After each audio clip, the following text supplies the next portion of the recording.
বৃষ্টি থেমে গেলে ছাতাকে যেমন বোঝা মনে হয়, ঠিক তেমনই প্রয়োজন ফুরিয়ে গেলে মানুষকে। যেই জলটা বেশি পরিষ্কার সেই জলে মাছ থাকে না, নোংরা জলে মাছ বেশি। আর ঠিক তেমনি মানুষও যত স্বচ্ছ, যত ক্লিয়ার, যত স্পষ্টবাদী, ততটাই একা। আর যে মিথ্যুক সে সবার প্রিয়। শোনো, যদি উপাস করলেই ভগবান সব থেকে খুশি হতো, তাহলে বোধহয় ভিখারিরাই সব থেকে সুখী হতো।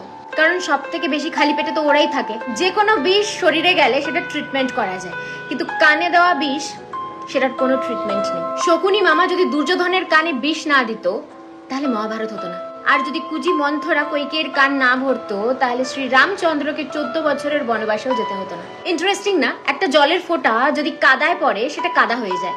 আর সেই জলের ফোঁটাটাই যদি গঙ্গা জলের মধ্যে পড়ে, তাহলে সেটা গঙ্গা জল। জলটা তো একই, বাট পরিবেশটা ইম্পর্টেন্ট, যে তুমি কখন কার সাথে মিশছো। দেখতে তো দুজনেই কালো, কিন্তু আওয়াজ বের করলে বোঝা যায় যে কে কাক আর কে কোয়েল। ঠিক সেরকমই মানুষের স্বভাব আর ব্যবহার দেখে বোঝা যায় যে কে আসল শিক্ষিত আর কে মূর্খ। যে সত্যি বলে তাকে একবার কষ্ট করে সত্যি বলতে হয়, কিন্তু যে মিথ্যে বলে তাকে বারবার বারবার মিথ্যে বলতে হয়, একটা মিথ্যে ঢাকতে আরেকটা মিথ্যে। মিথ্যে কথা বলে তুমি পরকে খুশি করতে পারবে, আপনজনদের না। আমার তো মনে হয় মাঝে মাঝে খারাপ সময়ও আসা উচিত, তাহলেই বোঝা যায় যে কে আপন আর কে তোমার আপন হওয়ার জাস্ট নাটক করে।